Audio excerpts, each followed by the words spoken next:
আসসালামু আলাইকুম এভরিওয়ান, কেমন আছেন সবাই? আশা করি সকলেই ভালো আছেন। তো আজকে আপনাদের সঙ্গে শেয়ার করতে চলে আসলাম আমাদের আরো একটি স্বপ্ন পূরণের একটি ধাপ। এখানে এগুলো দেখে ভাবতেছেন যে এগুলো দিয়ে বা কি স্বপ্ন পূরণ হবে। আসলে আমাদের অনেক ইচ্ছা ছিল যে ছোট্ট পরিসরে হলেও একটি গরুর খামার শুরু করার জন্য, তো সেটারই একটা ধাপ শুরু করলাম। এই জায়গাটা অনেকটা নিচু ছিল, যারা আমার ভিডিও রেগুলার দেখেন তারা জানেন। তো ওই যে আমাদের পুকুরের মধ্যে থেকে মাটি কেটে এখানে উঁচু করা হয়েছে, এখানে পিলার আনা হয়েছে এবং আমাদের নিজস্ব ঝাড় থেকে বাঁশ কেটে এখানে রাখা হয়েছে। খুব সুন্দরভাবে সবকিছু প্রসেসিং করে রাখা হয়েছে এক এক করে। এবং এর মধ্যে যেহেতু বৃষ্টি হচ্ছিল, এই কারণে কাজ একটু বাধা বাধা দিয়ে করতে হচ্ছিল। এই কাজটা আমাদের অনেক তাড়াতাড়ি হয়েছে।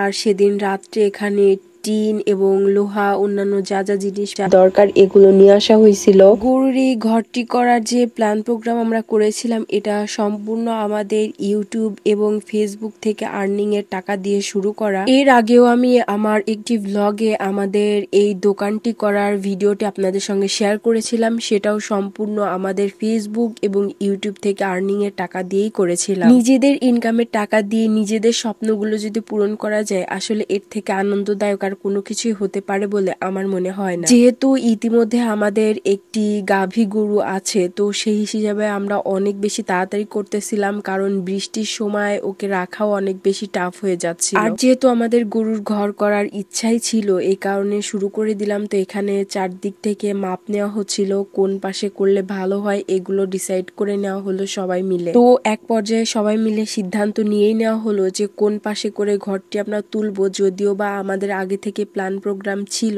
তারপরও আবারও সবার মতামতটা নিয়ে নিলাম। আমাদের এই ঘরটি করার ক্ষেত্রে বাইরে থেকে আমাদের কোনো মিস্ত্রি হায়ার করতে হয় নাই, আমাদের নিজেদের মধ্যেই সবাই ছিল এবং সবাই অনেক বেশি হেল্প করছে। সব জিনিসপত্র যখন আনা হয়ে গেল, তখন এই ঘরের কাজটি শুরু করে দেওয়া হয়েছে। এখানে প্রথমে এই খুঁটি গেড়ে নেওয়া হচ্ছে, আর অন্যান্যরা যেসব জিনিসপত্র দরকার এক এক করে আনতেছিল। এই জায়গাটা দেখতে পাচ্ছেন এখনো ফাঁকা, কিন্তু কিছু সময়ের মধ্যেই দেখতে পাবেন এখানে কত সুন্দর একটি হয়ে গেছে। তো এখানে ঘর করার জন্য অন্যান্য যাবতীয় সরঞ্জাম গোছানো হচ্ছিল, আর এদিকে বালি নিয়ে আসা হচ্ছিল, কারণ মেঝে প্লাস্টার করতে হবে এবং অন্যান্য আরো অনেক কাজ ছিল। এদিকে আবার কয়েকজন মানুষ খোয়া বা সুরকি যেটাই বলেন ওরা দেওয়ার জন্য চলে আসতেছিল। আর এই যে ফাঁকা জায়গায় দেখেন এতক্ষণে এতটুকু হয়ে গেছে অল্প কয়েকদিনের মধ্যেই। পেছনের সাইডে যেহেতু পুকুর, এ কারণে এখানে ঢালাই দেওয়া হয়েছে। আর মোটামুটি মাশাআল্লাহ ঘরের চালটাও ছাওয়া হয়ে গেছে, প্রায় অর্ধেক কাজ হয়ে গেছে বলতে গেলেই চলে। এত তাড়াতাড়ি কাজগুলো কমপ্লিট হয়ে যাচ্ছিল, আসলে দেখেও মনের মধ্যে অনেক বেশি শান্তি লাগতেছিল।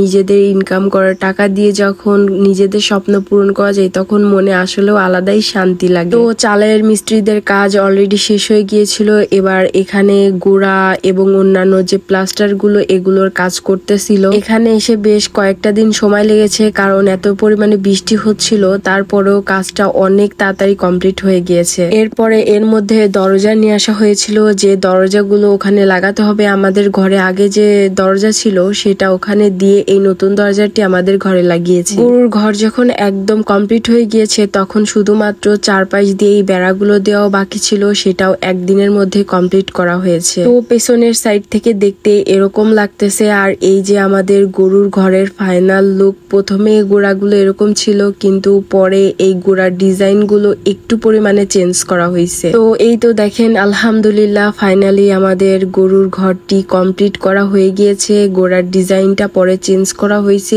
এবং এর পরপরই এখানে আমাদের গরুটিকে তোলা হয়েছে। আলহামদুলিল্লাহ ফাঁকা একটা জায়গায় কত সুন্দর একটি ঘর করে ফেলেছি নিজেদের সামর্থ্য অনুযায়ী। তো আপনারা অবশ্যই কমেন্ট করে জানাবেন যে ঘরটি কেমন হয়েছে। গরুর এই ঘরটি যেহেতু করতে পেরেছি, ইনশাল্লাহ আস্তে আস্তে এক এক করে গরু কিনে ফেলবো এবং সেগুলো অবশ্যই আপনাদের সঙ্গে শেয়ার করব। এবং আমার নেক্সট আরো অনেক ভ্লগে এই গরুর ঘরটি দেখতে পারবেন এবং এইখানে আমি কি কি কাজ করি অবশ্যই সবগুলো শেয়ার করব। তো ঘরটি কেমন হয়েছে অবশ্যই আপনাদের মন্তব্য কমেন্টে জানিয়ে যেতে একদমই ভুলবেন না। তো আজকের মতো ভিডিওটা এখানেই শেষ করি। সবাই ভালো থাকবেন, সুস্থ থাকবেন এবং আমাদের জন্য দোয়া করবেন যেন আমাদের সব স্বপ্ন আমরা এভাবেই পূরণ করতে পারি। নেক্সট আবার অন্য কোনো ভ্লগে আপনাদের সঙ্গে আবার দেখা হবে। তার আগ পর্যন্ত সবাই ভালো থাকেন, সুস্থ থাকেন এবং আমাদের জন্য দোয়া করবেন। আল্লাহ হাফেজ।